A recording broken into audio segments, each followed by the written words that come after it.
She accidentally sent a bikini picture to the Millionaire CEO, and his reaction changed everything.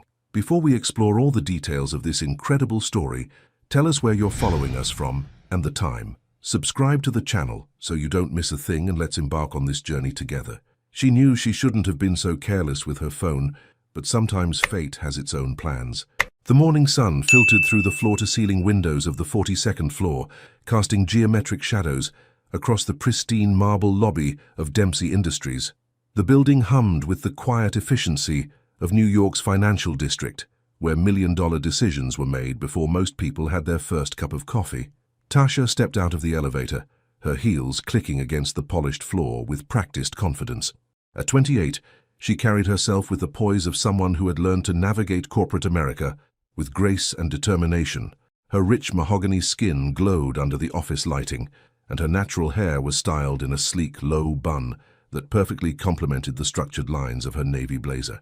She was the kind of beautiful that stopped conversations, not flashy, but undeniably striking in her intelligence and quiet strength. "Morning, Tasha," called Marcus, the security guard, tipping his cap with a warm smile. "Good morning, Marcus.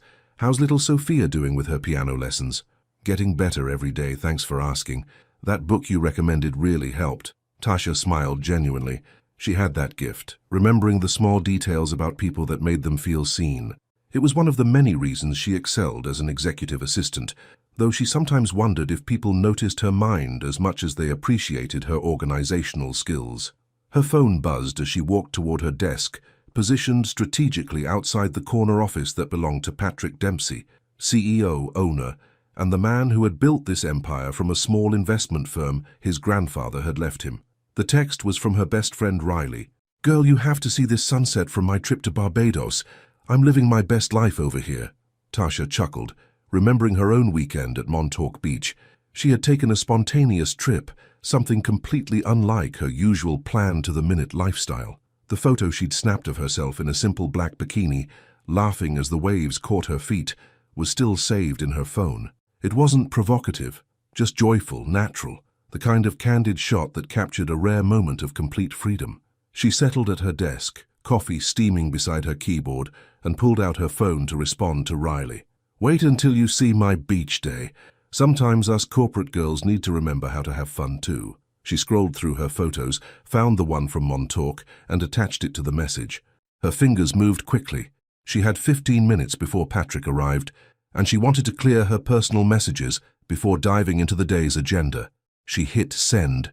The phone made that soft whoosh sound, and Tasha set it aside, reaching for her coffee. It was only when the screen lit up again, showing the message confirmation, that her blood turned to ice.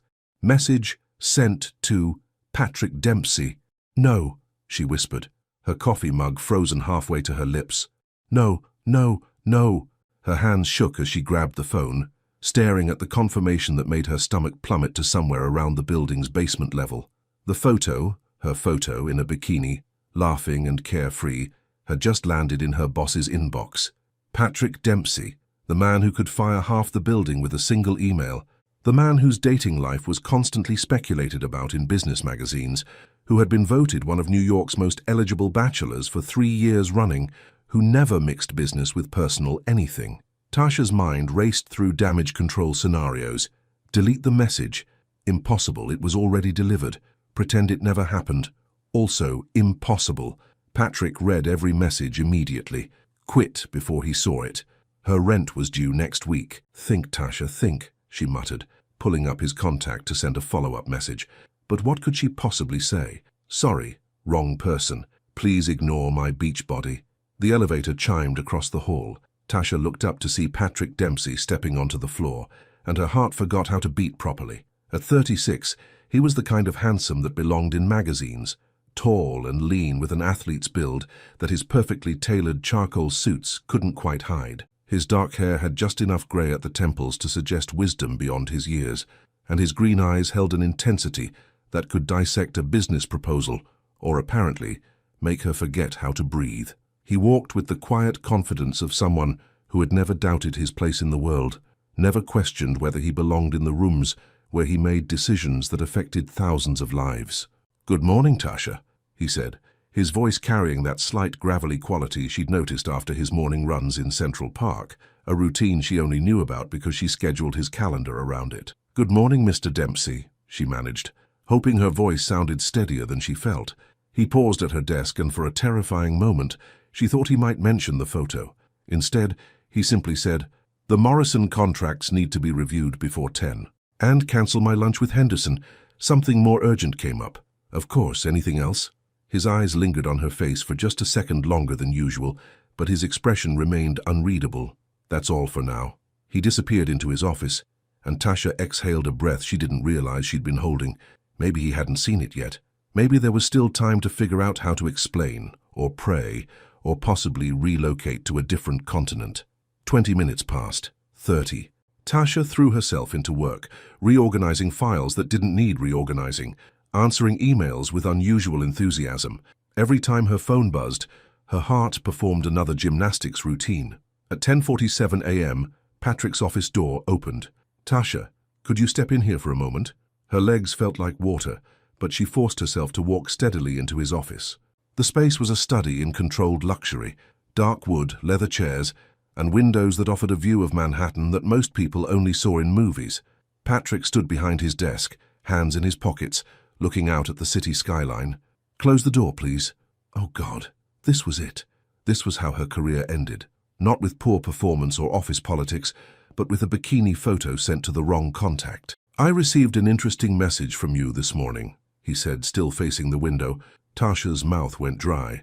"Mr. Dempsey, I can explain—" "Can you?" He turned around, and there was something different in his expression. Not anger exactly, but something she couldn't quite identify. "Because I'm curious about the explanation for—" He paused, and in that silence, Tasha felt her entire professional life hanging by a thread. "For why you've been hiding the fact that you have an actual life outside this office." And in that moment, she realized this conversation was going to change everything, though she had no idea if it would destroy her world or rebuild it entirely. Sometimes the most dangerous conversations are the ones that start with kindness. Tasha blinked, certain she had misheard. "I'm sorry, what?" Patrick leaned against his desk, crossing his arms in a way that made his expensive shirt pull slightly across his chest. The gesture was casual, almost intimate, nothing like the formal distance he usually maintained. "In 3 years, I've seen you arrive before anyone else, leave after most people have gone home, and handle crises that would make seasoned executives break into a cold sweat.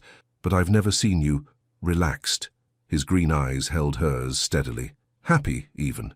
"Mr. Dempsey, Patrick," he corrected quietly. "And you're not in trouble, Tasha, far from it." The relief that flooded through her was so intense, she had to grip the back of the leather chair to steady herself. "I can't apologize enough for the inappropriate message. It was meant for my friend Riley, and I was distracted and—" "Stop." The word was gentle, but firm. "You're apologizing for being human." He moved around the desk, and suddenly the spacious office felt smaller, more intimate. Patrick had always been tall. She knew that intellectually. But standing this close, she could see the faint lines around his eyes that spoke of long nights and difficult decisions, could catch the subtle scent of his cologne mixed with something that was purely him.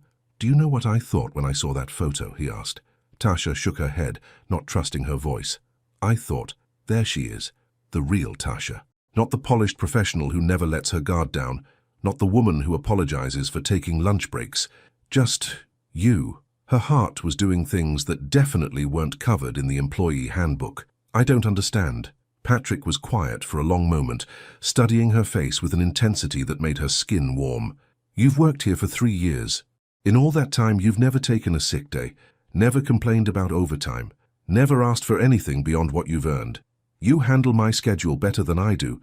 You remember my mother's birthday when I forget, and you somehow make sure there's always decent coffee in this place. That's my job," she said softly. "No," he shook his head. "Your job is to be my assistant. Everything else, the way you make this place feel less like a corporate machine and more like somewhere people actually want to work, that's just who you are." Tasha felt exposed under his gaze, as if he could see through all the careful layers she'd built around herself. "Patrick, I think we should probably have dinner with me." The words hung in the air between them, impossible to take back or ignore. "I'm sorry," she whispered. "Have dinner with me," he repeated. his voice lower now, more certain. Tonight. We can't. Tasha's mind raced through all the reasons this was a terrible idea. The company has policies about. Screw the policies. The vehemence in his voice startled them both. Patrick ran a hand through his hair, a gesture she'd never seen from him before. It made him look younger, more vulnerable. Do you know how many company dinners I sit through? How many business lunches where I discuss quarterly projections over mediocre food with people who only care about what I can do for them? He stepped closer, and Tasha's breath caught. I want to have dinner with someone who remembers that my coffee order changes when I'm stressed, someone who quietly handled the entire Henderson merger while I was dealing with my father's surgery and never once asked for credit. You knew about that? She asked, surprised. I know a lot of things, Tasha. I know you donate money to Marcus's daughter's school fund every month. I know you stay late, not because you have to, but because you actually care about getting things right. And I know that somewhere beneath all that professionalism is a woman who takes spontaneous beach trips and looks absolutely radiant when she's not trying to be perfect. The sincerity in his voice was devastating. Tasha felt her carefully constructed boundaries beginning to crumble. This is complicated. The best things usually are. Before she could respond, his phone rang, the external line that only rang for emergency calls. Patrick glanced at it, then at her, clearly torn. Take it, she said quickly, grateful for the interruption. We can talk about this later. He hesitated, then answered the call with a crisp, Dempsey. Tasha used the distraction to escape to her desk, her mind spinning. Everything she thought she knew about their professional relationship had just been turned upside down. Patrick Dempsey, the man she'd watched command boardrooms full of powerful men who'd built a billion-dollar company through sheer will and intelligence, had just asked her to dinner. And the terrifying part wasn't that he'd asked. It was how badly she wanted to say yes. Her phone buzzed with a text from Riley. How's the corporate grind today? Still living that assistant life? Tasha stared at the message, then glanced toward Patrick's office, where she could hear him handling whatever crisis had interrupted their conversation. Through the glass wall she could see him in profile, focused, commanding every inch the successful CEO the business world knew him to be. But now she also knew the man who'd noticed her coffee donations, who'd paid attention to her work on the Henderson merger, who thought she looked radiant when she stopped trying to be perfect. She typed back to Riley, Something tells me today is going to be very different from usual. The office door opened, and Patrick emerged, slipping his phone into his pocket. His eyes found hers immediately. Crisis averted, he said, approaching her desk. Where were we? Patrick, she began, but he held up a hand. 7 o'clock, Maria on Central Park South. Not a business dinner, a real one. Just think about it, okay? He walked toward the elevator without waiting for an answer, leaving Tasha staring after him with her world completely off its axis. And as she watched him disappear behind the closing elevator doors, she realized she'd already made her decision, even if she wasn't ready to admit it yet. Some choices feel impossible until you realize you've already made them. Tasha stared at her reflection in the restroom mirror, gripping the marble countertop until her knuckles went pale. The afternoon had crawled by in a haze of routine tasks that felt anything but routine when your boss had just upended your entire understanding of your relationship. Get it together, she whispered to herself. It's just dinner. But even as she said it, she knew it was a lie. Nothing about Patrick Dempsey was just anything. Her phone buzzed, a text from her sister Zara. Mom wants to know if you're bringing anyone to Sunday dinner this week. I told her you're too busy being a corporate robot to date. Tasha almost laughed. If only Zara knew that her corporate robot sister was currently having a crisis over her billionaire boss asking her out. She typed back, Still robotically single. Tell Mom I'll bring dessert instead of a boyfriend. The response came quickly. She says dessert doesn't give her grandchildren. Her words, not mine.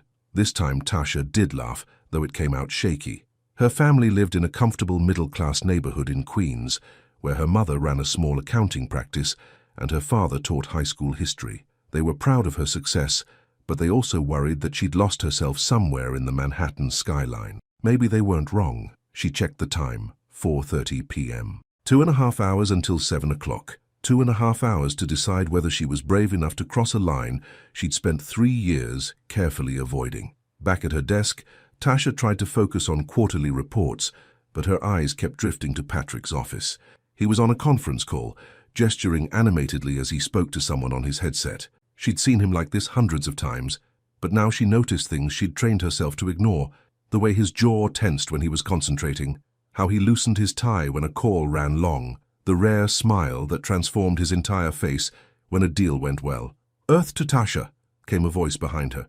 She turned to find Devon, one of the junior analysts, holding a stack of files with an amused expression. For 24, Devon was smart, funny, and had been trying to ask her out for months with the persistence of someone who genuinely believed she'd eventually say yes. "Sorry, just reviewing these Morrison documents," she said, gesturing vaguely at her computer screen. "Uh-huh." Devon perched on the edge of her desk with the casual confidence of someone who'd never doubted his place in the world. "You know, you've been staring at that same page for like 10 minutes. Everything okay?" "Fine. Just tired. Well, maybe you need to get out more. Speaking of which, and I know you're going to say no, but I'm contractually obligated to ask, there's this new jazz club in Brooklyn. Great music, amazing food, and I promise I won't talk about work all night." Tasha looked at Devon, really looked at him. He was attractive in an easy, uncomplicated way. Dating him would be simple, safe, normal. Her mother would love him. There would be no power dynamics, no company policies to navigate, no risk of losing everything she'd worked for. "Devon, I know. You don't date co-workers. But technically I'm not in your department, so—" "It's not about departments," she interrupted gently. "It's just complicated right now." Something in her tone must have gotten through to him because his playful expression shifted to concern. "Hey, you sure you're okay? You seem different today." Before she could answer, Patrick's office door opened. He emerged, still talking on his headset, but his eyes immediately found her desk and Devon sitting on it. The temperature in the room seemed to drop 10 degrees. Patrick finished his call with a curt, "We'll discuss this tomorrow," and removed his headset. His gaze shifted between Tasha and Devon with an intensity that made her stomach flutter. "Devon," Patrick said, his voice perfectly professional, but somehow carrying an edge. "Don't you have the Hartwell projections to finish?" "Yes, sir. Just delivering these files to Tasha." Devon stood quickly, suddenly looking much younger than his 24 years. "I'll get right on those projections." He practically fled toward the elevator. Patrick approached her desk with measured steps, his hands in his pockets. "Friend of yours?" "Co-worker," Tasha replied carefully. "He seems attentive." There was something in his tone, not quite jealousy but definitely territorial, that sent an unexpected thrill through her. "He's a good analyst." "I'm sure he is." Patrick's eyes held hers. "Have you thought about tonight?" The question hung between them, loaded with possibility and risk. Tasha was acutely aware that the office was still bustling around them, that anyone could overhear, that this conversation was already too intimate for their professional setting. "Yes," she admitted quietly. "And?" She looked up at him, this man who'd somehow seen through all her carefully constructed walls, who'd noticed things about her that she thought she'd hidden, who was offering her something she hadn't even realized she wanted. "I don't know how to do this," she said honestly. "I've spent 3 years keeping everything separate. Professional is professional. Personal is personal. I don't know how to blur those lines." Patrick's expression softened. "Maybe that's exactly why you should try. And if it goes badly, if this ruins everything, then we'll deal with it together." He paused, then added more quietly, "But what if it doesn't go badly? What if it goes perfectly?" The hope in his voice was devastating. Tasha felt the last of her resistance crumbling. "Maria, 7 o'clock, she said, her voice barely above a whisper. The smile that spread across Patrick's face was like sunrise after a long night. "I'll pick you up." "No," she said quickly. "I'll meet you there. I need to do this my way." "Of course." He nodded, understanding without explanation. "Tasha?" "Yeah? For what it's worth, I think you're braver than you give yourself credit for." As he walked back to his office, Tasha realized her hands were shaking. She'd just agreed to have dinner with Patrick Dempsey. Not her boss, not the CEO, Patrick, the man who'd been watching her as carefully as she'd been watching him, who'd seen past her professional facade to something real underneath. Her phone buzzed with another text from Zara. "Change of plans. Mum's making your favorite pasta tonight. Family dinner at 6. Tasha stared at the message, then glanced toward Patrick's office, where he was already back to work, completely focused and controlled. She typed back, "Can't make it tonight. I have a meeting. A meeting on Friday night." "Tasha, you seriously need to get a life." And for the first time in 3 years, she realized she was about to do exactly that. The hardest part about taking a leap isn't the falling. It's the moment before you jump. Tasha's apartment in Brooklyn Heights was a study in controlled chaos. Clothes were scattered across her bed, rejected outfits forming small mountains of indecision. She'd tried on everything from conservative business casual to a cocktail dress that felt too much like she was trying too hard. "This is ridiculous," she muttered, holding up a simple black dress. Elegant but not flashy, professional but not cold. It's just dinner. But her reflection in the bedroom mirror told a different story. Her dark eyes were bright with nervous excitement, and there was a flush to her cheeks that had nothing to do with the apartment's heating. She looked like a woman preparing for something that could change everything. Her phone rang, and Riley's name lit up the screen. "Please tell me you're calling with a fashion emergency and not another sunset photo," Tasha answered, pinning the phone between her ear and shoulder as she stepped into the dress. "Girl, you sound weird. What's going on?" Tasha hesitated. Riley had been her best friend since college, but explaining her current situation felt surreal even to herself. "I have a date." "What?" Riley's shriek was loud enough that Tasha had to hold the phone away from her ear. "When? Who? How did this happen? And why am I just hearing about this now? It's complicated." "Complicated how? Is he married? Criminal? Related to you?" "He's my boss." The silence on the other end was deafening. "Riley? I'm sorry. Did you just say your boss, Patrick Dempsey, the billionaire ice king who barely speaks to humans?" Tasha winced at the description, though she understood why Riley saw him that way. Patrick's public persona was all sharp suits and sharper business decisions. "He's not an ice king, he's just private." "Tasha Marie, you have lost your mind. This is the same man you've complained about working for because he expects perfection 24/7. "I never complained about working for him," Tasha protested, checking her reflection one more time. The dress hugged her curves without being too revealing, and she'd left her hair down in loose waves that framed her face naturally. "You literally called me last month ranting about how he made you redo the Morrison proposal 3 times because he didn't like the font." "That wasn't ranting, that was venting. And he was right about the font. It was too casual for a $50 million deal." Riley groaned. "You're defending him. Oh, honey, you're in deeper than I thought." Tasha sank onto her bed, suddenly feeling the weight of what she was about to do. "What if I'm making a huge mistake? What if this ruins everything I've worked for?" "Hey," Riley's voice softened. "When's the last time you did something just because you wanted to? Not because it was smart or safe or the right career move, but because it made your heart race a little?" Tasha thought about it. "Honestly? Probably that beach trip last weekend." "Exactly. And look how that turned out. It got you a date with a billionaire." Despite her nerves, Tasha laughed. "That's not exactly how it happened. Details, shumdetails. The point is, maybe it's time to stop planning every move 5 steps ahead and just see what happens." 20 minutes later, Tasha stood outside Maria, watching well-dressed couples disappear through the restaurant's elegant entrance. The evening air carried the scent of autumn, crisp leaves and the promise of change. Manhattan's energy hummed around her, but she felt suspended in a moment of perfect uncertainty. Her phone buzzed with a text from Patrick. "I'm at the bar, take your time." The simple message steadied her nerves. He wasn't pressuring her, wasn't assuming anything, just letting her know he was there when she was ready. She walked through the entrance, her heels clicking against the polished floor. The restaurant was everything she'd expected: understated luxury, soft lighting, the kind of place where million-dollar deals were sealed over wine that cost more than her monthly rent. Patrick stood at the bar, and Tasha's breath caught. Gone was the formal business attire she was used to seeing him in. Instead, he wore dark jeans that fit him perfectly, and a navy button-down with the sleeves rolled up to his forearms. He looked relaxed, approachable, devastatingly handsome in a way that had nothing to do with power, and everything to do with the man underneath the CEO facade. He turned as she approached, and the smile that lit up his face made her stomach flip. "There you came," he said softly, standing to greet her. "Did you think I wouldn't?" "I hoped you would, but I wouldn't have blamed you if you'd changed your mind." The hostess approached before Tasha could respond. "Mr. Dempsey, your table is ready." They were led to a corner table with floor-to-ceiling windows overlooking Central Park. The view was spectacular, but Tasha found herself more interested in watching Patrick navigate the restaurant. He was polite to the staff without being condescending, confident without being arrogant. She'd seen him in boardrooms commanding attention, but this was different, more natural, more real. "This is beautiful," she said, settling into her chair. "I thought you might like it. You mentioned once that you used to run in Central Park on weekends." "You remember that?"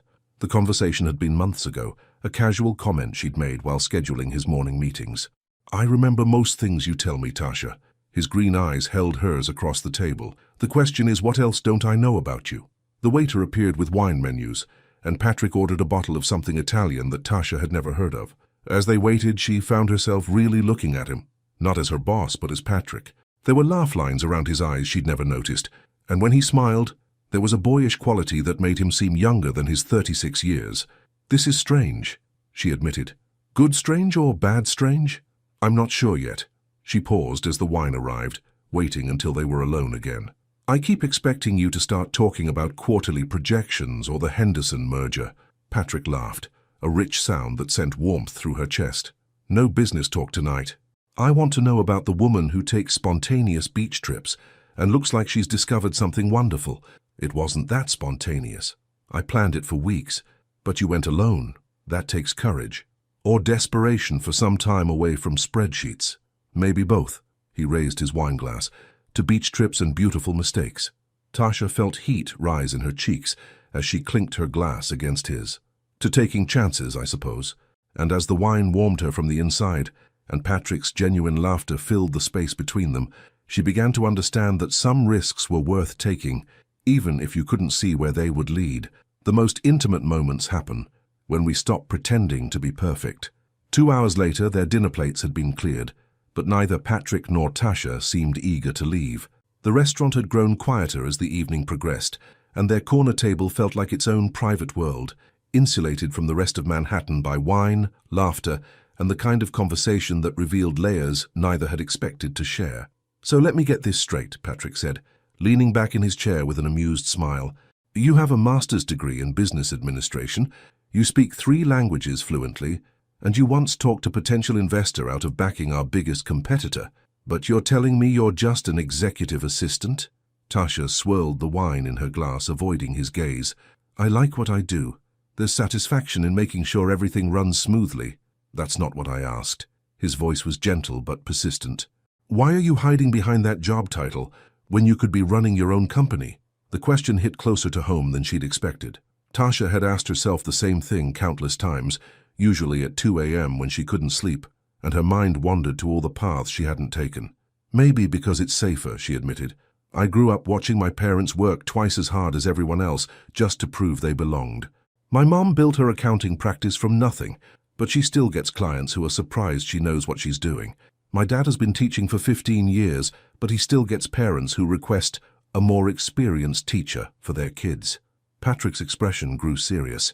"And you think staying in a support role protects you from that?" "I think it's easier to be excellent at something people expect you to do well than to fight for something they don't think you deserve." The honesty of her own words surprised her. She'd never articulated that fear so clearly before, not even to herself. "That's bullshit," Patrick said softly. Tasha's eyebrows shot up. "Excuse me? You heard me. That's complete bullshit, and you know it." He leaned forward, his intensity focused entirely on her. "Do you think I built this company by playing it safe? Do you think I became a billionaire before 40 by worrying about what people expected from me? That's different. You're, what? White, male, born with advantages you didn't have." His voice remained low, but there was steel in it. "Yes, I was. And that's exactly why I recognize excellence when I see it, regardless of who's demonstrating it." Tasha felt something crack open in her chest, a wound she'd been protecting for so long she'd forgotten it was there. "You want to know why I really asked you to dinner?" Patrick continued. "It wasn't just because of that photo, though seeing you happy and unguarded was a revelation. It's because in 3 years of working together, you've challenged me more than any board member, any competitor, any business partner I've ever dealt with. And you did it while pretending to be just my assistant." "Patrick, the Henderson merger? That wasn't my strategy. It was yours.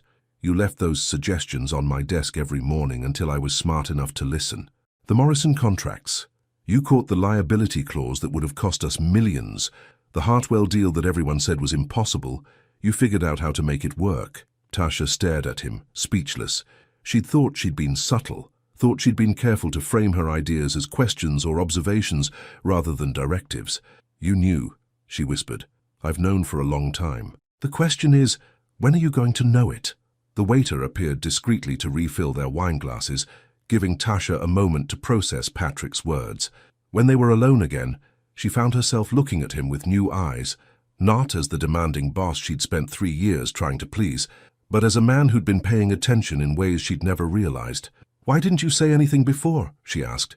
"Because I was afraid," he admitted, and the vulnerability in his voice caught her off guard. "Afraid that if I acknowledged what you were capable of, you'd realize you didn't need this job, that you'd leave. And now? Now I'm more afraid of letting you underestimate yourself for another day." Tasha felt tears prick at her eyes, not from sadness, but from the overwhelming relief of being truly seen. "I don't know how to be that person, the one who takes risks, who believes she deserves more." "Maybe you could start small," Patrick suggested, his voice gentler now. "Maybe you could start by having dessert with a man who's been falling for you for months and was too much of a coward to admit it."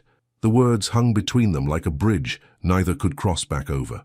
Tasha felt her world tilt on its axis for the second time that day. "Patrick, I know this complicates everything. I know it goes against every professional boundary we've established. But Tasha, I can't keep pretending that what I feel for you is purely professional appreciation." She looked at him, really looked at him, and saw past the confidence to the uncertainty underneath. Patrick Dempsey, who commanded boardrooms and closed billion-dollar deals, was nervous because of her. "What are you saying?" she asked quietly. "I'm saying that photo didn't change anything. It just made me brave enough to admit what was already true." He reached across the table, his fingers barely touching hers. "I'm saying that I don't want to be your boss anymore. I want to be the man who gets to see you smile like you did on that beach. I want to be someone worth your taking a risk on." Tasha felt her carefully constructed world crumbling around her, but instead of fear, she felt something that might have been freedom. The walls she'd built to protect herself suddenly felt less like safety and more like a prison. "The dessert menu here is supposed to be excellent," she said finally, her voice barely above a whisper. Patrick's smile was radiant. "I hear the chocolate souffle is worth the risk." And as he signaled for the waiter, Tasha realized she was about to discover what it felt like to stop playing it safe, one perfect, terrifying moment at a time. The morning after you change your life, everything looks different, including yourself. Tasha's alarm went off at 6 a.m., just like every other Monday morning for the past 3 years. But as she reached across her bed to silence it, her hand brushed against something that definitely hadn't been there before: Patrick's business card, with his personal number written on the back in his careful handwriting. The memories of the previous evening came flooding back in vivid detail. The chocolate souffle they'd shared while talking, until the restaurant staff started stacking chairs around them. The walk through Central Park, where Patrick had taken her hand like it was the most natural thing in the world. The way he'd kissed her goodnight outside her apartment building. Soft, tentative, full of promise and possibility. "Oh God," she whispered to her empty bedroom. "What have I done?" Her phone buzzed with a text from an unknown number, though she recognized it immediately. "Good morning. I hope you slept well. No pressure about today. We'll figure it out as we go. P." The message was so perfectly Patrick, considerate, careful, giving her space to process without abandoning her to uncertainty. She stared at it for a long moment, then typed back, "Good morning. See you at the office." It took her 3 attempts to pick out clothes. Everything felt wrong, too formal, too casual, too much like she was trying to signal something she wasn't sure she understood yet. Finally, she settled on a navy dress that was professional, but softer than her usual blazers, paired with the pearl earrings her grandmother had left her. The subway ride into Manhattan was a blur of Monday morning commuters, but Tasha felt separate from all of it, like she was watching the world through glass. Every familiar sight, the same coffee cart, the same newspaper stand, the same route she'd taken for 3 years, looked different when you were a different person walking through it. "Morning, Tasha," Marcus called, as she entered the Dempsey Industries building. "You look nice today. Special occasion?" "Just Monday," she replied, but she could hear the uncertainty in her own voice. The elevator ride to the 42nd floor felt eternal. What was the protocol for this? How did you face someone who'd held your hand under the stars when you'd spent 3 years maintaining professional distance? The office was already buzzing with its usual Monday energy. Jennifer from marketing was arguing with someone on the phone about campaign budgets. Thomas from legal was speed-walking toward the conference room with an armload of contracts. Everything was exactly as it had always been, except for the fundamental shift in Tasha's universe. Patrick's office was dark. He usually arrived by 7:30, but it was only 7:15. Tasha settled at her desk and tried to focus on his calendar for the day. Board meeting at 9. lunch with potential investors at noon, conference call with the London office at 3. All normal, all routine, nothing that acknowledged the earthquake that had happened between them. At exactly 7:28, the elevator chimed, and Patrick stepped onto the floor. Tasha's heart performed its new favorite gymnastics routine as she watched him approach. He looked exactly as he always did, perfectly tailored grey suit, crisp white shirt, dark hair slightly tousled from his morning run. But when his eyes met hers, there was something different there, warmer, more intimate. "Good morning, Tasha," he said, his voice carrying the same professional tone he'd always used. "Good morning, Mr. Dempsey," she replied automatically, then immediately felt foolish. After last night, Mr. Dempsey felt like a costume that no longer fit. He paused at her desk, and for a moment she thought he might say something about the previous evening. Instead, he simply asked, "Coffee?" It was their routine. She always had his coffee ready by 7:30, but something in his tone made it sound less like a request and more like an invitation.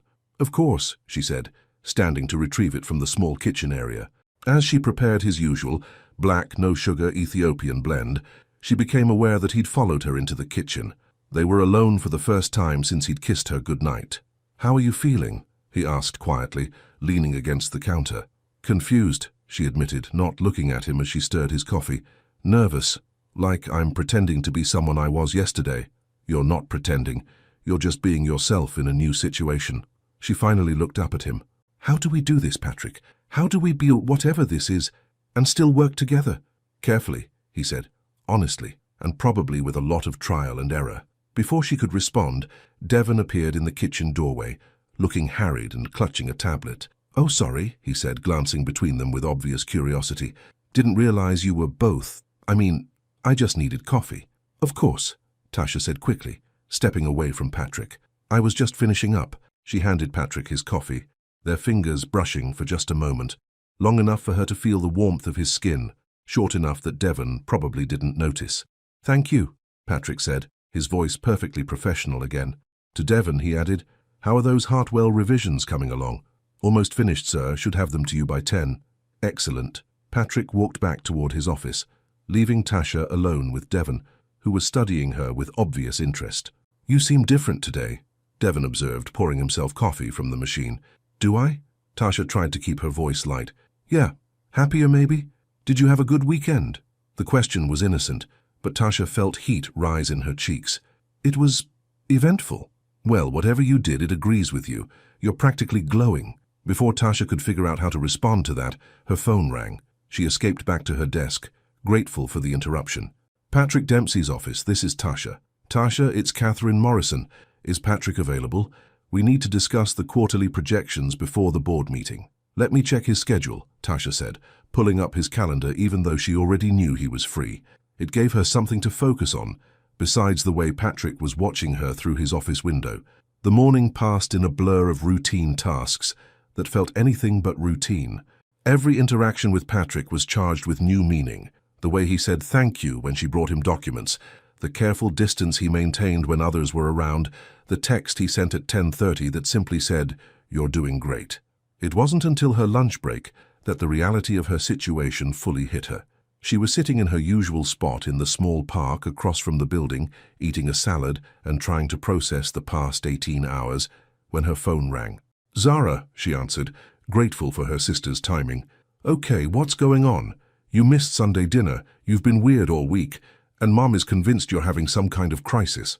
"I'm not having a crisis," Tasha said, though she wasn't entirely sure that was true. "Then what's happening? And don't say nothing because I can hear it in your voice." Tasha looked up at the building where she worked, where Patrick was probably in his board meeting, where everything familiar had become complicated and terrifying and wonderful. "I think," she said slowly, "I might be falling in love with someone completely inappropriate." And as she said the words out loud for the first time, she realized they were already true, had been true longer than she'd been willing to admit. Some secrets have a way of revealing themselves at the worst possible moment. 3 weeks later, Tasha had almost convinced herself they could make this work. She and Patrick had fallen into a careful rhythm, professional during office hours, stolen moments in empty conference rooms, texts that made her smile during boring meetings. It felt sustainable, manageable, like they'd found a way to honor both their feelings and their responsibilities. She should have known it was too good to last. "Tasha, can I see you for a moment?" Linda Hartwell, the head of Human Resources, appeared at her desk with the kind of smile that never meant anything good. Tasha's stomach dropped, but she managed to keep her expression neutral. "Of course." Linda's office was on the 38th floor, 4 floors below Patrick's domain. The elevator ride felt interminable, and Tasha found herself mentally rehearsing explanations for things Linda might or might not know. "Please sit," Linda said, closing the door behind them. She was a woman in her 50s with steel-gray hair and eyes that missed nothing, the kind of person who could smell office drama from 3 departments away. Tasha settled into the chair across from Linda's desk, her hands clasped tightly in her lap. "I'll get straight to the point," Linda began, pulling out a file that looked ominously thick. "There have been some observations about your relationship with Mr. Dempsey." "Observations?" Tasha's voice came out steadier than she felt. "Late meetings that run unusually long, lunch schedules that don't match restaurant reservations, a certain tension between you two that some colleagues have noticed." Tasha's mind raced. Who had seen what? How careful had they actually been? "I'm not sure what you're implying," she said carefully. Linda's expression softened slightly. "Tasha, you're one of our most valued employees. Your work is exemplary. Your dedication is unquestionable, and frankly, Patrick has never functioned better than he has under your support." "Thank you," Tasha managed, "but this company has policies for a reason. Relationships between supervisors and subordinates create liability issues, perception problems, and frankly, they rarely end well for the person with less power." The words hit like a physical blow. Tasha had known this conversation might come, but hearing her worst fears articulated so bluntly made them feel inevitable. "What are you asking me to do?" she said quietly. "I'm asking you to consider a transfer. We have an opening in our Chicago office, senior project coordinator, substantial pay increase, complete autonomy.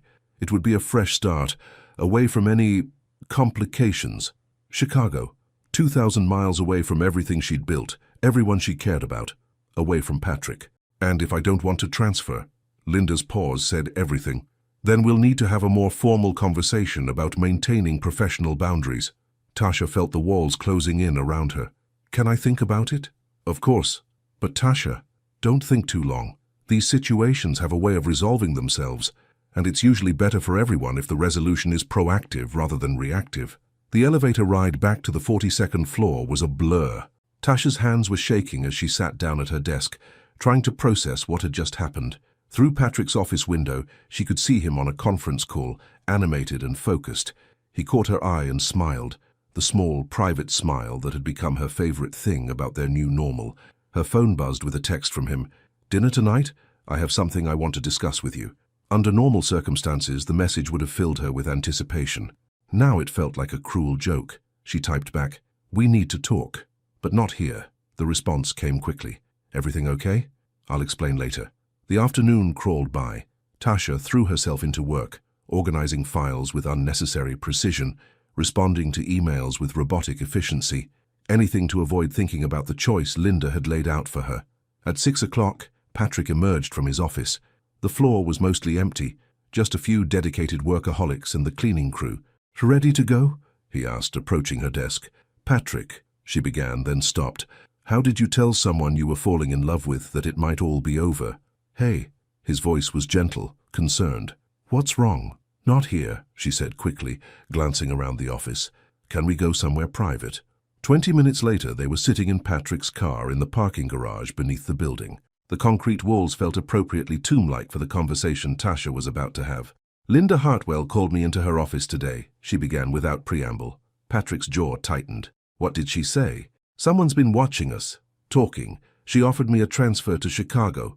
"Absolutely not." The vehemence in his voice surprised her. "Patrick, you don't understand. This isn't a request. It's a warning. Either I transfer, or they start a formal investigation into our relationship. Then we'll handle an investigation. I own this company, Tasha. I make the rules." "No, you don't." Her voice was sharper than she'd intended. "You can't just decide the rules don't apply to us because you're the CEO. That's exactly the kind of thinking that makes people talk." Patrick was quiet for a long moment, his hands gripping the steering wheel. "So, what are you saying?" "I'm saying maybe Linda is right. Maybe this was a mistake." The words tasted like ash in her mouth, but Tasha forced herself to say them. Someone had to be practical, and Patrick's protective instincts were clouding his judgment. "You don't mean that, don't I?" She turned to face him fully. "3 weeks ago I was excellent at my job, I was respected, I was building something meaningful. Now I'm the subject of office gossip and HR meetings. Because you're with me, yes." The admission hung between them like a confession. "Because I'm with you." Patrick's expression was stricken. "Tasha, I never wanted—" "I know you didn't, but that doesn't change where we are." They sat in silence, the weight of unspoken possibilities pressing down on them. Finally, Patrick spoke. "What if I promoted you, made you a vice president, eliminated the supervisor-subordinate issue? You think that would look better? The boss's girlfriend getting a mysterious promotion? You'd earn it. You've been doing VP-level work for months. That's not the point, and you know it." Another silence. Tasha could hear her own heartbeat in the enclosed space of the car. "So, what do we do?" Patrick asked quietly. Tasha closed her eyes, feeling the weight of a decision she wasn't ready to make. "I don't know. The dinner I wanted to take you to tonight," Patrick said suddenly. "It wasn't just dinner. I had something I wanted to ask you. Something important." Her eyes snapped open. "Patrick, don't— I love you." The words came out in a rush, desperate and honest. "I know it's complicated, I know it's messy, but I love you, Tasha, and I was going to ask you to move in with me." And as his words hung in the air between them, Tasha realized that some complications don't have easy solutions. They only have choices that change everything. Love doesn't always conquer all. Sometimes it just makes the stakes higher. Tasha stared at Patrick across the dim interior of his car, his confession hanging between them like a bridge she wasn't sure she was brave enough to cross. The parking garage felt airless, the concrete walls pressing in on all sides. "You love me," she repeated quietly, testing the words. "Yes." His voice was steady now, certain. "I love the way you remember everyone's birthday. I love how you bite your lip when you're concentrating. I love that you see solutions where everyone else sees problems. I love you, Tasha." Tears pricked at her eyes, not from joy, but from the cruel timing of it all. "This is the worst possible moment for you to tell me that, or the most important moment." Patrick reached for her hand and she let him take it. "Because I need you to know that this isn't just about convenience or attraction or some executive having a midlife crisis. This is about the woman I want to build a life with." "Patrick," she started, but he pressed on. "Move in with me. Not because of the office politics, not because we're trying to prove something, but because I can't imagine coming home to anyone else." The proposal was everything she'd dreamed of and everything she couldn't accept, all wrapped up in Patrick's earnest green eyes and the scent of his cologne in the enclosed space. "I can't," she whispered. "Why not?" "Because you're asking me to choose between loving you and respecting myself." The words came out harsher than she'd intended, but they were true.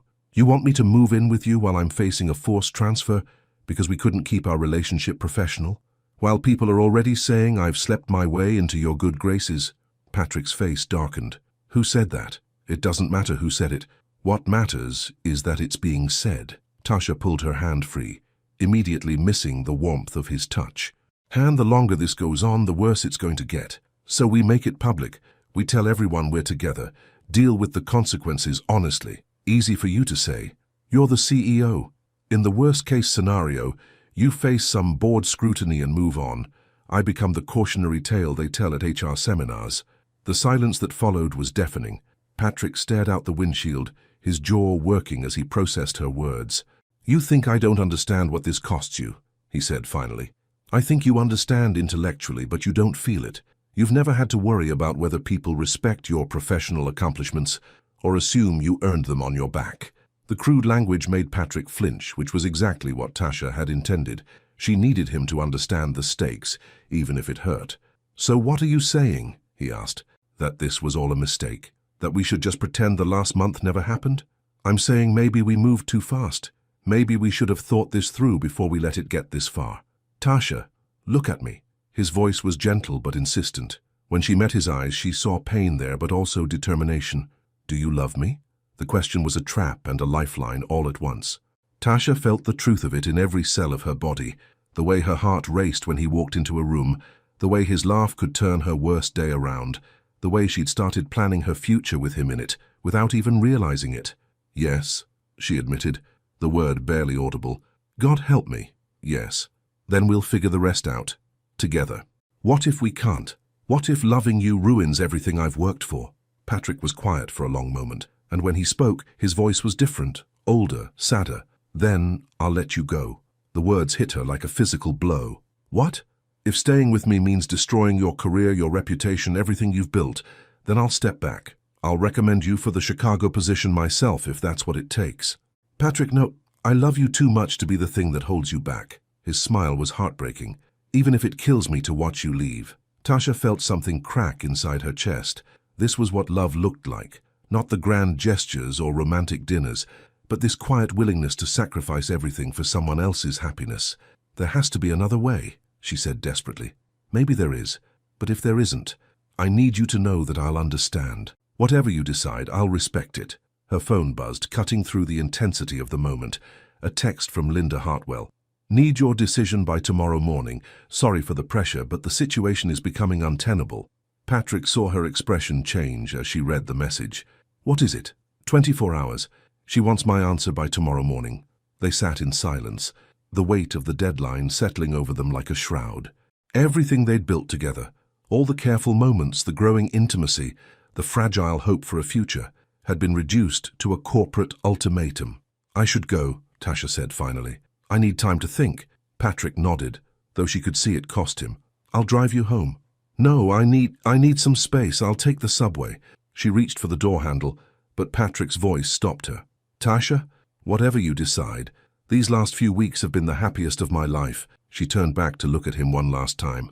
This man who'd seen her truly, who'd challenged her to want more, who was willing to lose everything rather than force her to compromise herself. Mine too, she whispered, then fled before she could change her mind. The subway ride back to Brooklyn was a blur of tears and fluorescent lights. Tasha felt like she was mourning something that had never quite existed, the possibility of having both love and career, the fantasy that she could have it all without sacrifice. By the time she reached her apartment, she'd made her decision. She pulled out her laptop and began typing an email to Linda Hartwell. Her hands shook as she wrote the words that would change everything, but her mind was clear for the first time in weeks. And as she hit send on the message that would determine her future, she wondered if choosing herself over love made her strong or just very, very alone. Sometimes the bravest thing you can do is refuse to choose between who you are and who you love. Tasha stood outside the conference room on the 38th floor at exactly 9 a.m., her resignation letter folded neatly in her hand. She'd barely slept, spending the night alternating between crying and staring at the ceiling, but her decision was final. If the choice was between her integrity and her heart, she'd choose both, by walking away from the situation entirely. Linda Hartwell opened the door with her usual professional smile, but her expression shifted when she saw Tasha's face. Oh, my dear, you look like you haven't slept. I haven't, Tasha admitted, following Linda into the conference room. But I've made my decision. And? Tasha took a deep breath, preparing to hand over the letter that would end everything, her job, her career at Dempsey Industries, any chance of a future with Patrick. The conference room door burst open, and Patrick strode in like a man on a mission. He was dressed impeccably as always, but there was something different in his bearing, a controlled fury that made both women instinctively step back. Linda, he said curtly, not even glancing at Tasha, I need to speak with you. Mr. Dempsey, this really isn't the appropriate time. Tasha and I were just discussing her forced transfer. Yes, I'm aware. Patrick's voice was ice cold. What I'm not aware of is under whose authority you're making personnel decisions about my executive staff. Linda's professional composure faltered slightly. Patrick, there are company policies. Policies that I wrote. Policies that require board approval for any punitive action against senior employees. Patrick finally looked at Tasha, and she saw something blazing in his green eyes that made her heart skip. Did you know that Tasha is considered senior staff? Has been for 6 months, actually. Though we never updated her title. Tasha blinked. What? Executive assistant to the CEO is a senior management position in this company. Has been since I restructured the hierarchy last year, which means any disciplinary action against you requires board review and documented cause. Linda was looking increasingly uncomfortable. Patrick, I was trying to handle this discreetly. No, you were trying to handle this illegally.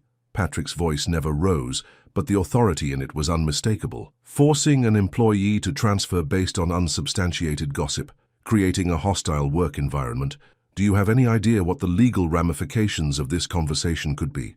I was protecting the company. From what? Exactly. A relationship between two consenting adults. Because last I checked, we're not a religious organization with morality clauses. Tasha felt the room spinning around her. Patrick, what are you doing? He turned to her then, and his expression softened completely. What I should have done from the beginning, standing up for us, for you. But the policies are guidelines, not laws, and they certainly don't supersede basic employment rights. Patrick pulled out his phone and began typing. I'm calling an emergency board meeting for this afternoon. We're going to clarify some things about office relationships, professional conduct, and exactly who has the authority to make threats about transfers. Linda looked like she wanted to disappear into the floor. Patrick, perhaps we can resolve this without involving the board. Oh, we're absolutely involving the board. Because apparently some people in this organization have forgotten that harassment based on perceived impropriety is still harassment. Tasha stared at Patrick, seeing him in a completely new light. This wasn't the protective lover from last night. This was the CEO who'd built $1 billion company, the man who could command rooms full of powerful people, and he was using every ounce of that power to protect her. Furthermore, Patrick continued, his attention back on Linda, effective immediately, Tasha's title is being updated to reflect her actual responsibilities, Senior Vice President of Operations, with a salary adjustment to match. Any objections to that promotion can be directed to the board. Patrick, Tasha whispered, but he held up a hand. And Linda, if I hear about any retaliation, any whispers, any attempt to make Tasha's work environment uncomfortable because of this conversation, you'll be explaining your management style to my lawyers. Are we clear? Linda nodded mutely. Excellent. Tasha, could I speak with you privately? Linda practically fled the conference room, leaving Tasha and Patrick alone in the sudden silence. Tasha sank into one of the chairs, feeling like she'd just witnessed a hurricane. You can't just promote me to vice president, she said weakly. I can, and I did. You've been doing the work for months anyway.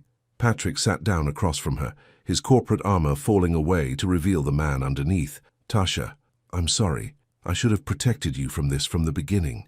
You can't solve everything with executive power. No, but I can make sure you're treated with the respect you deserve. I can make sure no one ever again suggests that your professional success has anything to do with our personal relationship. Tasha looked down at the resignation letter still clutched in her hand. I was going to quit. I know. Patrick's voice was gentle. I could see it in your face yesterday. That's why I spent all night figuring out how to fix this. And if the board doesn't approve the promotion, if they side with Linda, then I'll resign and we'll start our own company. He said it so matter-of-factly that Tasha almost believed he meant it. Tasha, I told you last night that I'd let you go if staying with me meant destroying your career, but I realized something after you left. What? Letting you go would be the easy choice, the cowardly choice. Fighting for you, for us. That's what love actually looks like. Tasha felt tears threatening again, but this time they weren't from despair. You turned the entire corporate hierarchy upside down for me. I'd do it again tomorrow. Patrick reached across the table and took her hands. I love you, Tasha. Not in spite of your strength and intelligence, but because of it. And I want everyone in this building to know that you're here because you're extraordinary, not because you're with me. What if people still talk? Let them talk. They'll figure out pretty quickly that Senior Vice President Tasha Lewis didn't get where she is by accident. Tasha looked at their joined hands, then up at Patrick's face. The fear that had been consuming her for weeks was still there, but it was overwhelmed by something stronger. Gratitude, admiration, and yes, love. Lewis Dempsey, she said quietly. What? If I'm going to be a vice president, I want to do it right. Tasha Lewis Dempsey. Patrick's smile could have powered the entire Manhattan grid. Is that a yes to moving in together? Because I believe that was still on the table. That's a yes to everything, Tasha said, finally allowing herself to believe that she could have both, the career she'd earned and the love she'd never expected to find. And as Patrick kissed her in that conference room, where she'd almost lost everything, Tasha realized that sometimes the best choices aren't about picking sides, they're about refusing to accept that you have to. The best love stories don't end with happily ever after. They begin there. 6 months later, Tasha stood in Patrick's penthouse apartment, their penthouse apartment now, staring out at the Manhattan skyline as the sun set behind Central Park. The view still took her breath away, but it was no longer the view of someone looking in from the outside. This was home.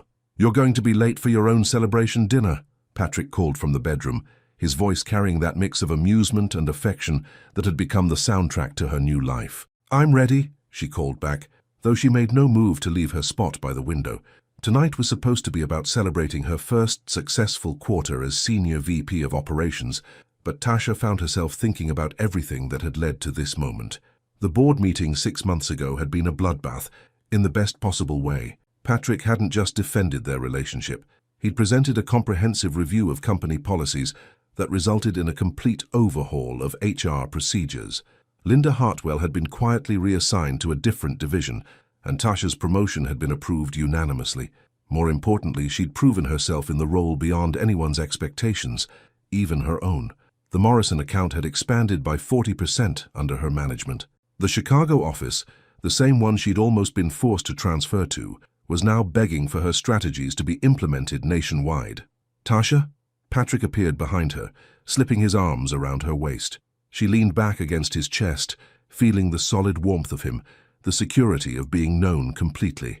"Just thinking," she murmured, about how terrifying it is to get everything you want." Patrick's reflection appeared beside hers in the window glass. "Second thoughts?" "Never." She turned in his arms, taking in the sight of him in a perfectly tailored black suit that made his green eyes even more devastating. "But sometimes I can't believe this is my life now." "Believe it," he said softly, pressing a kiss to her forehead. "You earned every bit of it." The restaurant Patrick had chosen for tonight was different from Maria, smaller, more intimate, the kind of place where they could actually hear each other talk. As they settled into their corner table, Tasha noticed how naturally they moved around each other now, how the careful distance of their early relationship had evolved into easy intimacy. "So," Patrick said, raising his wineglass, "to Senior Vice President Tasha Lewis Dempsey, who just closed the biggest deal in company history. We're not married yet," Tasha laughed, clinking her glass against his. "It's still just Lewis." "Yet?" Patrick's eyebrows shot up. "That sounds like you've been thinking about it." Heat flooded Tasha's cheeks. They'd been living together for 4 months, and their relationship had settled into something beautiful and sustainable, but marriage hadn't been explicitly discussed. It was more like a shared assumption, a future they both knew was coming but hadn't quite planned. "Maybe I have been thinking about it," she admitted. "Have you?" "Every day," Patrick said simply. "I think about what it would be like to introduce you as my wife instead of my girlfriend. I think about Sunday mornings and retirement plans and what our kids would look like." "Kids?" Tasha's voice squeaked slightly.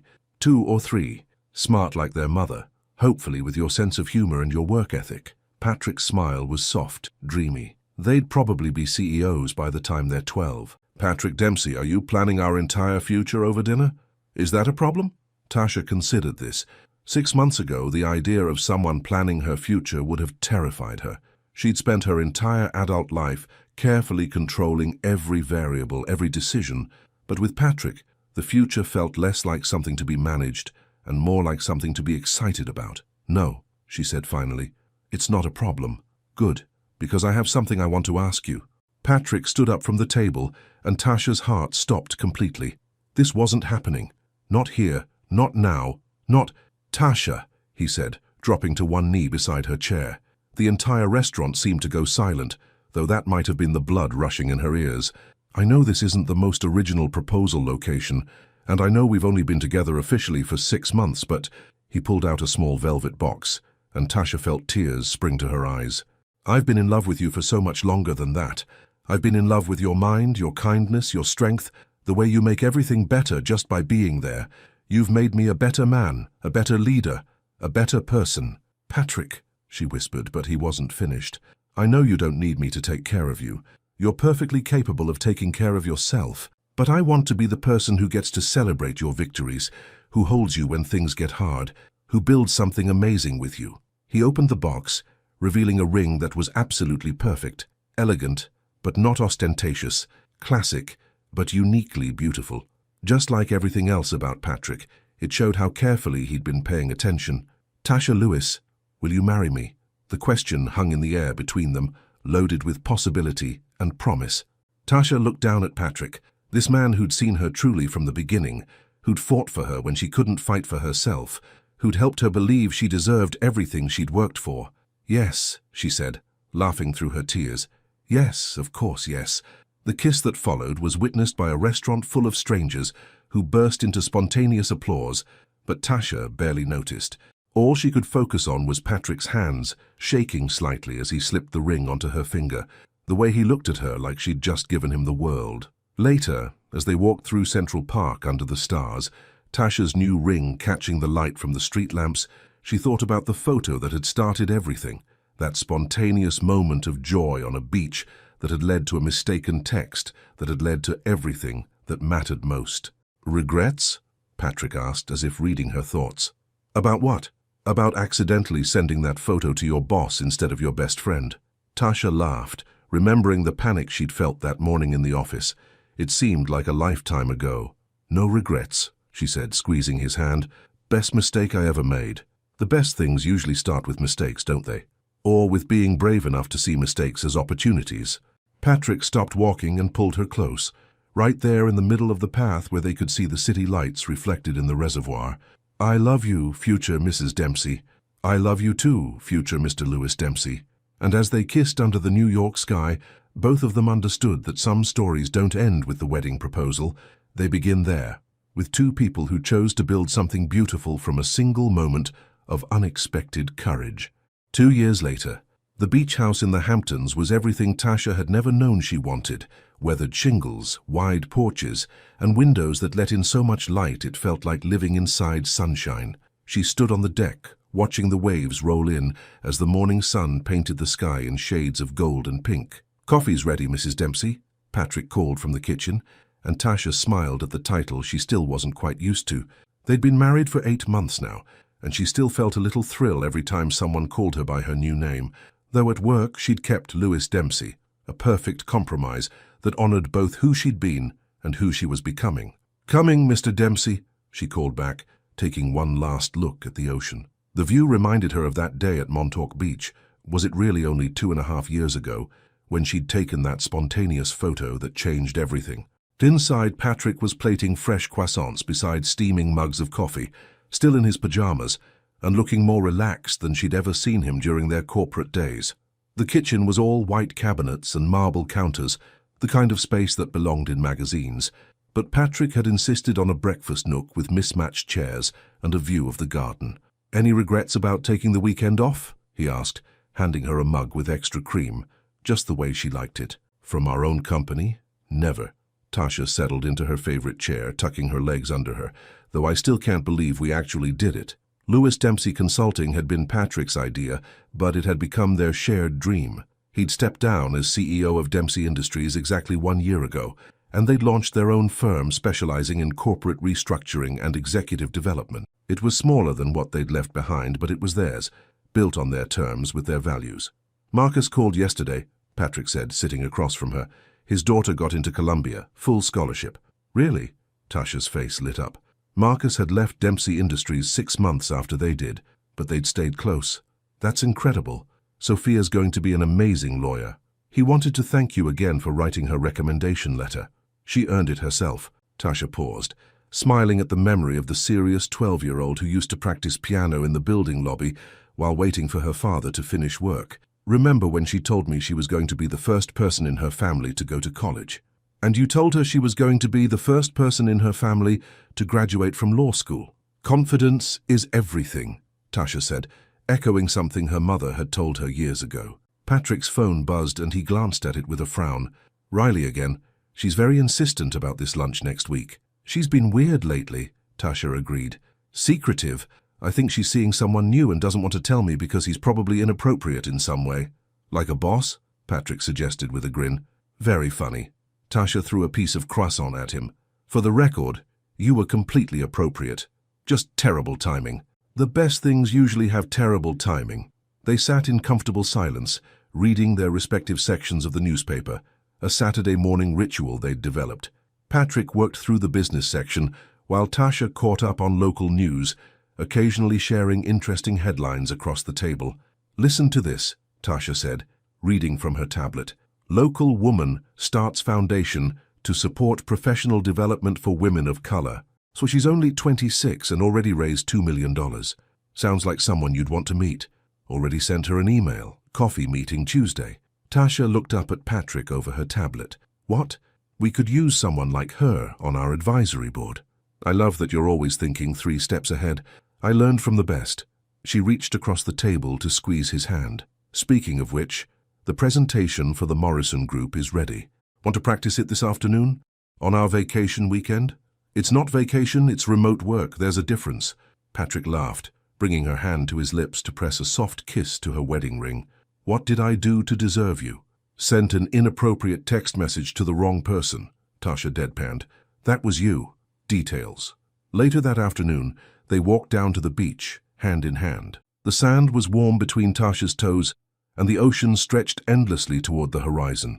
Other couples and families dotted the shoreline, children building sandcastles, teenagers playing volleyball, elderly couples reading in beach chairs. Take a picture with me, Tasha said, suddenly pulling out her phone. Here? Patrick looked around at the ordinary scene, the unremarkable stretch of beach. Right here, right now. She held up the phone, angling it to capture them both with the ocean in the background. I want to remember this exact moment. Patrick wrapped his arms around her from behind, resting his chin on her shoulder. What's special about this moment? Everything, Tasha said simply. The fact that we're here together, that we built something beautiful from a mistake, that we're happy. She took the photo, and they both looked at the screen. Patrick's hair was messed up from the ocean breeze, and Tasha had sand on her cheek, but they were both laughing, both completely present in the moment. Send it to Riley, Patrick suggested. Let her wonder what you're up to for once. Tasha scrolled through her contacts, found Riley's name, and attached the photo. As she was about to hit send, she paused, remembering another photo, another moment when everything changed. What are you thinking about? Patrick asked, noticing her hesitation. Just how different things could have been. If I hadn't made that mistake, if I'd been more careful with my phone that day. Do you wish you had been? Tasha looked at the photo again, at Patrick's arms around her, at the joy on both their faces, at the evidence of a life she'd never planned but couldn't imagine living without. No, she said, hitting send. I don't wish anything had been different. As they walked back toward the house, the sun beginning to set behind them, Tasha felt the same sense of possibility she'd experienced that day at Montauk Beach, but deeper now, more certain. She'd learned to trust her instincts, to believe she deserved the life she wanted, to take risks that scared her. Patrick stopped suddenly, pulling her close for a kiss that tasted like salt air and promise. I have something to tell you, he said against her lips. What? I love you, Tasha Lewis Dempsey. Still, always. Still and always, she agreed, kissing him back as the waves crashed behind them. Because some love stories begin with mistakes and end with forever, and sometimes, if you're very lucky, forever is just the beginning. Would you have made the same choice Tasha did? What did this story teach you about taking risks for love? Your participation means a lot to the channel. Please share your thoughts in the comments. Thank you so much for watching until the end. If you enjoyed this story, don't forget to subscribe to the channel, leave a like, and comment your thoughts. Your participation is very important to us. See you next time.